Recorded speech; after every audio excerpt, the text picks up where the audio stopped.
The lord. Good morning. బాగున్నారా? దేవుని యొక్క కృప ద్వారా దేవుడి గత రాత్రంతా మనల్ని కాచి కాపాడారు. ఉదయకాలం చక్కటి వాగ్దానము చేత మనల్ని బలపరుస్తూ మనల్ని ధైర్యపరుస్తూ ప్రతిదినము నేనున్నాను అని దేవుడు తన వాక్కు చేత మనలను ధైర్యపరుస్తున్నాడు. ఎందుకంటే ప్రతిరోజు ఈ కృపా వాగ్దానం వింటున్నవారు ఎందరో కొన్ని మంది సాక్ష్యం చెప్తున్నాడు. దేవుడు ఈరోజు నాతో మాట్లాడాడు. దేవుడు ఈరోజు చేసిన వాగ్దానం నా జీవితంలో నెరవేర్చాడు.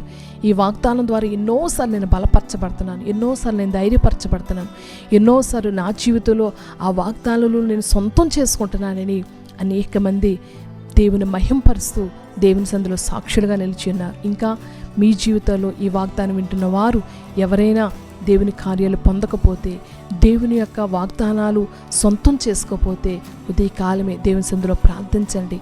దేవుని యొక్క వాగ్దానం కొరకు ప్రార్థనాపూర్వకంగా ఎదురు చూడండి. ప్రభా, ఈరోజు నాతో ఏది మాట్లాడతావు, ఏ వాగ్దానం నా కొరకు నువ్వు సిద్ధపరచు, ఏ విధమైన మాట చేత నన్ను బలపరుస్తావని దేవుని యొక్క మాట కొరకు ప్రార్థనాపూర్వకంగా ఎదురు చూస్తే దేవుడు తప్పనిసరిగా నీ ప్రార్థన ఆలకిస్తాడు, నీ కన్నీరు తుడుస్తాడు. దేవుడు ఇచ్చిన వాగ్దానం నీ జీవితంలో జరిగిస్తాడు. కాబట్టి ఈరోజు దేవుడు మనతో ఇస్తున్నటువంటి వాగ్దానాన్ని జ్ఞాపకం చేసుకుందామా? పరిశుద్ధ గ్రంథం నుంచి ఇర్మియా గ్రంథం 31వ అధ్యాయము 16వ వచనం. యెహోవా ఈ ఆజ్ఞ ఇచ్చుచున్నాడు, ఏడువక ఊరకొనుము, కన్నీళ్లు విడుచుట మానుము, నీ క్రియ సఫలమై జనులు శత్రువుల దేశములో నుండి తిరిగి వచ్చెదరు. ఇదే యెహోవా వాక్కు. ఆమేన్. దేవుడు ఒక ఉన్నతమైన మాట ఇస్తున్నాడు. ఆ మాటలో దేవుడు ఒక ఆజ్ఞ కూడా ఇస్తున్నాడు. దేవుడు వాగ్దానం ఇవ్వడమే కాదు, దేవుడు కొన్నిసార్లు మనకు అనేక రకాలైన ఆజ్ఞలు కూడా ఇస్తాడు. మనము వాగ్దానాలు నమ్ముతూ విశ్వసించడమే కాదు, ఆయన ఆజ్ఞల ప్రకారం కూడా మనం జీవించినప్పుడు ఆయన వాగ్దానాలు మన జీవితంలో జరుగుతాయి. ఈరోజు దేవుడు ఒక ఆజ్ఞ ఇస్తున్నాడు. ఏమిటా ఆజ్ఞ అంటే, నువ్వు ఏడవకము, ఊరుకొనుము, నీవు కన్నీళ్లు విడుచుట మానుము. నువ్వు ఏ కష్టములో ఉండే కన్నీళ్లు కారుస్తున్నావు, ఏ వేదనలో ఉండే కన్నీరు కారుస్తున్నావు, ఏ బలహీనతలో నుంచి నా దేవుడు ఈ బలహీనత నుంచి నన్ను ఎప్పుడు స్వస్థపరుస్తాడు, నేను ఎప్పుడు ఈ బలహీనత నుంచి విడుదల పొందుతానని నీ కన్నీరు కార్చి కార్చి కార్చి ఇసుకుపోతానేమో, ఈ ఉదయం దేవుడు ఒక ఆజ్ఞ ఇస్తాడు. నీవు ఇంకా ఏడవద్దు, నీవు ఇక కన్నీరు కార్చవద్దు. నీ కన్నీరు నేను చూచాను, నీ కష్టాన్ని నేను చూశాను. నీ క్రియ సఫలమై నువ్వు దేవుని సందులో ఏ మంచి క్రియ చేస్తున్నావో, దేవుడిచ్చిన ఆజ్ఞలు నువ్వు ఏ విధంగా కొనసాగిస్తున్నావో, దేవుడు నీ క్రియల ద్వారా నీ కన్నీరికి తగిన ప్రతిఫలం ఇస్తాడు. బైబిల్ గ్రంథంలో హాగరు అనే ఐగుప్తిరాలిన దాసి తన యొక్క యజమానురాల చేతిలో నలగొట్టబడి అరణ్యంలోనికి వెళ్ళి ఆమె కన్నీరు కారుస్తుంది. తన యొక్క బిడ్డ మరణమును చూడలేక, తన యొక్క బ్రతకడానికి ఆధారం లేక, ఎవ్వరూ లేని ఒంటరిదిగా చిన్న బిడ్డ యొక్క చావును చూడలేక కన్నీరు కారుస్తూ ఏడుస్తూ విలపిస్తున్నప్పుడు దేవుడు ఆమెతో మాట్లాడతాడు. హాగరు, నీకేమి వచ్చింది?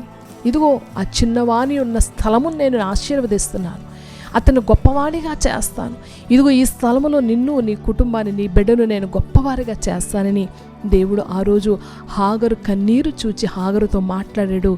దేవుడు మాట వినిన హాగరు ఆ దినం నుంచి కన్నీరు కార్చడం మాని దేవుడిచ్చిన వాగ్దానం కొరకు అదే ఆ అరణ్యములో చనిపోవలసిన హాగరు తన బిడ్డను దేవుడు చూపించిన స్థలములోనే పెంచింది. దేవుడు చూపించిన ఆ ప్రదేశములోనే విశ్వాసముతో ప్రయాణము చేసింది.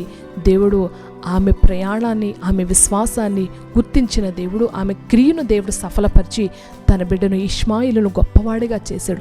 అతని సంతానాన్ని ప్రపంచంలోనే బలవంతులుగా చేశారు, ఉన్నతమైన వారిగా చేశారు. కాబట్టి ఈ దినము కూడా దేవుడు వాగ్దానం చేస్తున్నాడు.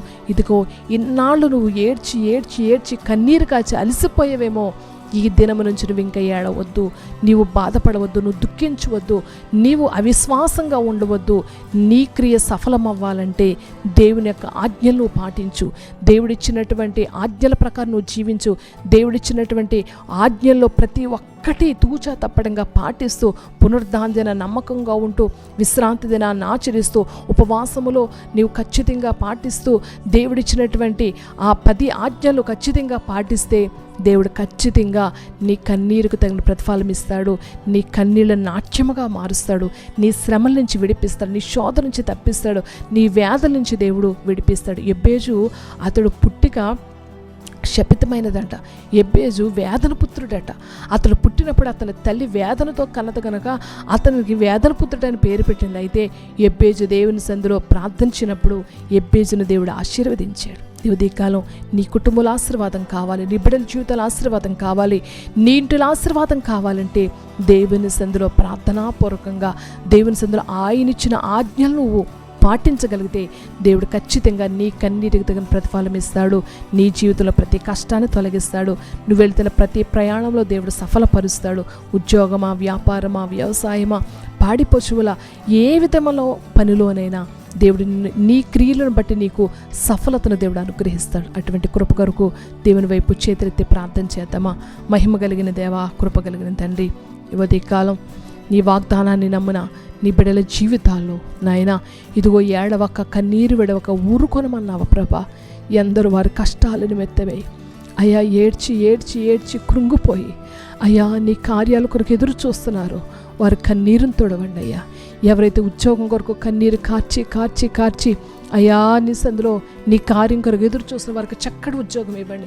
వివాహాల కొరకు ఎందరైతే ప్రభా కన్నీరు కార్చి నీ పక్క పాదాల సన్నిధిలో నీ పాదాల మొర్రపెడుతున్నారు, చక్కటి భాగస్వాములు సిద్ధపరచండి. గర్భఫలాలు లేక ఎవరైతే కన్నీరు కార్చిన సందులో ప్రార్థన చేస్తారో వారి కన్నీరు నాట్యముగా మార్చి చక్కటి బిడ్డలు మీరు అనుగ్రహించండి అయ్యా. గృహాల కొరకు కన్నీరు కారుస్తున్న వారికి గృహాలు అనుగ్రహించండి అయ్యా. రక్షణ లేని వారి బిడ్డలు అయ్యా వారికి రక్షణ దయచండి. ఎందరైతే మారు మనసు లేక అయ్యా నాయన వారి కొరకు వారి వెనకాల వారు కన్నీరు కారుస్తున్నారో అయ్యా వారికి మారు మనసులు దయచేసి రక్షణ దయచేసి పాపం నుంచి శాపం నుంచి ప్రజలను విడిపించి ప్రభా నీ ప్రియ బిడ్డలుగా చేసి ఏదైనా ప్రయాణాల్లో పనిపాట్లో అన్నిట్లో నీ బిడ్డలకి నీ హస్తము తోడుగా ఉంచి అయ్యా నీ కార్యాలు ప్రతి వారి జీవితంలో మీరు జరిగించమని యేసు నామములో ప్రార్థించి వేడుకుంటున్నాను తండ్రి.